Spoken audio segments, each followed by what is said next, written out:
دوسرے کے امام نے کہا نہیں نہیں نہیں نبی یہاں ہاتھ رکھتے تھے، اس نے یہاں رکھ لی۔ ایک نے کہا نہیں نبی ناف کے نیچے ہاتھ رکھتے تھے، اس نے یہاں رکھ لی۔ ہمارے امام نے بتایا کہ وہ کھول کے پڑھتے تھے، ہم نے کھول کے پڑھا۔ کوئی مشکل بات ایک لمحے کے لیے بھی میں نے مجمع سے نہیں کرنی کہ جو مجمع کے سر سے گزرے اور بندے میری مجلس کے جانے کے بعد سوچ رہے ہوں کہ پڑھنے والا کیا پڑھ کے گیا اور ہم نے سنا کیا ہے۔ مجلس بولنے کا نام نہیں، مجلس سمجھنے کا نام ہے۔ ایک بندے نے بات سمجھ لی تو میں سمجھوں گا میرے آنے کا، تمہارے بیٹھنے کا مقصد پورا ہو گیا۔ 1400 سال ہو گئے، بندے ابھی تک اسی بحث میں الجھے ہوئے ہیں، تیری نماز غلط ہے میری نماز ٹھیک ہے، تیرا وضو غلط ہے میرا وضو ٹھیک ہے۔ یہ ساری باتیں بعد میں کرنا، پہلے یہ پتہ کرو امام کس کا ٹھیک ہے۔ وعلیکم السلام۔ جس کا امام ٹھیک اس کی نماز ٹھیک، جس کا امام ٹھیک اس کا وضو ٹھیک، جس کا امام ٹھیک اس کا روزہ ٹھیک، کیونکہ عمل قبول ہونے ہیں امام کی وجہ سے۔ اس لیے تو اللہ نے قیامت وقت جو دن تھا، اللہ نے پورا منظر قرآن میں لکھ دیا۔ خدا نے کہا میں نے قیامت والے دن بندے نہیں اٹھانے کہ اٹھو اپنے اپنے اعمال لے کے، نا۔ خدا نے کہا یوم ندعو کل اناس بامامہم، ہم تمہیں بلائیں گے تمہارے امام کے نام پہ۔ پہلے امام آئیں گے، پھر ماننے والے آئیں گے۔ آگے امام کھڑا ہوگا، پیچھے ماننے والے کھڑے۔ اگر امام گیا جنت میں تو ماننے والے بھی جنت میں چلے جائیں گے۔ وَجَعَلْنَا أَئِمَّةً يَدْعُونَ إِلَى النَّارِ، کچھ امام خود بھی جہنم میں جائیں گے، ماننے والوں کو بھی جہنم میں لے کے چلے جائیں گے۔ بندے پریشان ہو سکتے ہیں، ہم مطمئن ہو کے سو جاتے ہیں، ہمیں پتہ ہے ہمارا امام صرف جنتی نہیں مالک جنت بھی ہے۔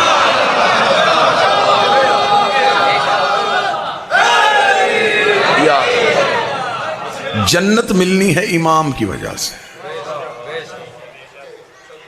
کیونکہ امام اچھا ہوگا تو ماننے والے پار ہو سکتے ہیں۔ سادہ ذہن بیٹھے ہیں، بات بڑی آسان کر دیتا ہوں۔ مرید گنہگار ہو گزارا ہو جاتا ہے، پیر گنہگار نہیں ہونا چاہیے، رہبر اچھا ہونا چاہیے۔ وہ قافلے لٹ جاتے ہیں جن کا میر کارواں اچھا نہ ہو۔ ہم دنیا کے سامنے سینہ چوڑا کر کے کہہ سکتے ہیں ہم گناہگار سے، امام تو پاک ہے۔ ذاکر اہل بیت برادر وقار جناب قلب عباس سلوی صاحب تشریف لے آئے۔ ہم خطا کار سے، ہمارا امام پاک ہے۔ سفارش کرنی ہے امام نے، جسے سفارش کرنی وہ ٹھیک ہونا چاہیے۔ بڑی سادہ باتیں، بڑی سادہ گفتگو۔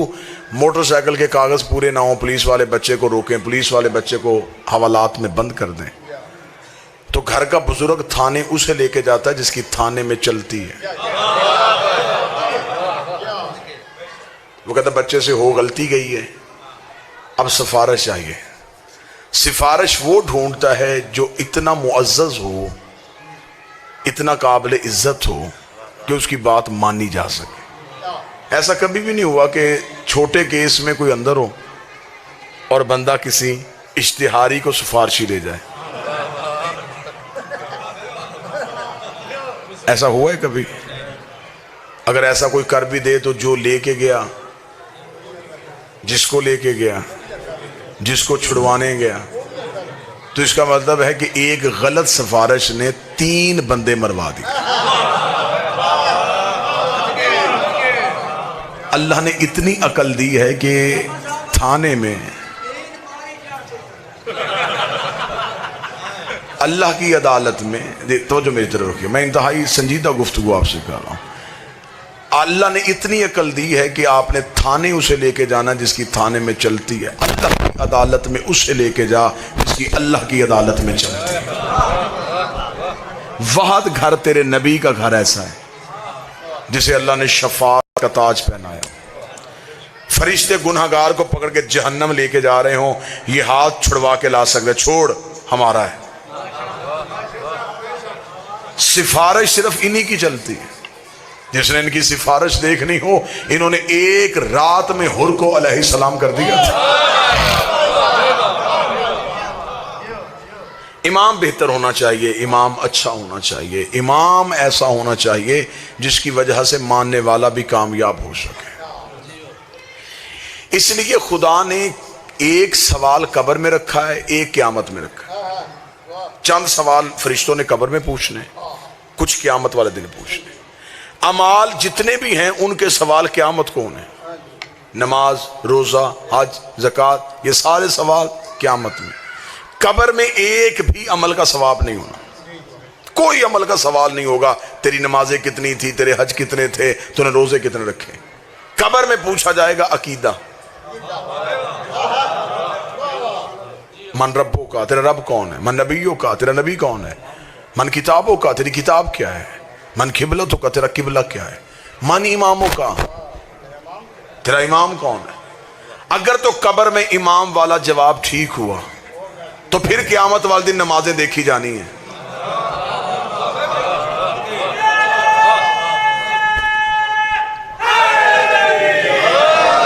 تو اگر قبر میں امام والا جواب ہی غلط ہو گیا تو فرشتوں کو پتا چل جائے گا کہ جس کا امام ہی ٹھیک نہیں، تو پھر نمازیں تو امام کی وجہ سے پڑھی ہیں نا۔ تو اس لیے تو امام والا جواب قبر میں پوچھ لینا ہے۔ اس لیے تو ہم اپنے مرنے والے کو مرنے کے بعد بھی نہیں چھوڑتے، ہم اسے قبر میں لٹا کے ایک بندہ لحد میں اتارتے ہیں اور اسے کہتے ہیں اس کے کاندھے پکڑ، وہ کاندھے پکڑتا ہے اور مولوی قبر کے سرحانے بیٹھ کے اسمع افہم سن سمجھ، تو اسی عقیدے پہ ہم سے جدا ہو رہا ہے۔ تو اللہ کو رب کہتا تھا، محمد کو نبی کہتا تھا، قرآن کو کتاب کہتا تھا، کعبے کو اپنا قبلہ مانتا تھا، اور تھوڑی دیر بعد تیری قبر میں دو فرشتے آئیں گے، وہ تجھ سے تیری امام کے بارے میں سوال کریں گے۔ گھبرانا نہ، بول کے جواب دینا، علی میرا امام، حسن میرا امام، حسین میرا امام، سجاد میرا امام۔ اس مولوی کا گریبان پکڑ کے پوچھنا، زندگی میں ایک ہی گواہی نہیں دینے دے رہا تھا، قبر میں 12 کی کیوں دلوا رہا؟ جہنم میں جائے، ہو ہی نہیں سکتا۔ میں نے ممبر پہ دعویٰ کیا ہے، علی ولی اللہ پڑھنے والا ہر کوئی جنت میں جائے گا، اور یہی ممبر پہ علم عباس کی عزت کی قسم کھا کے دعویٰ کرنے کے تیار ہو، بندہ دشمن ہو علی کی ولایت کا، چلا جنت میں جائے، یہ بھی نہیں ہو سکتا۔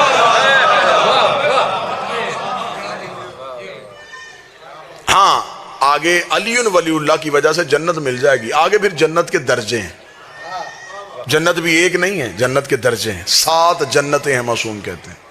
معصوم فرماتے 7 جہنمیں ہیں۔ اللہ نے جنتیں بھی 7 رکھی ہیں، دوزخیں بھی 7 رکھی ہیں۔ معصوم فرماتے جو سب سے اعلیٰ جنت ہے نا، اسے خلد بری کہتے ہیں۔ یہ جناب سیدہ نے مخصوص کی ہوئی ہے۔ سائل نے ہاتھ باندھ کے پوچھا تھا، مولا اس جنت میں جانے کے لیے کیا چاہیے؟ اس جنت میں تو صرف نبی اور مرسل جائیں گے، ہم جیسا اس جنت میں کہاں جا سکتے جو اتنی اعلیٰ ہے؟ امام نے فرمایا نہیں، اس جنت میں جانے کے لیے ایک ہی شرط ہے، حسین کا عزادار ہو۔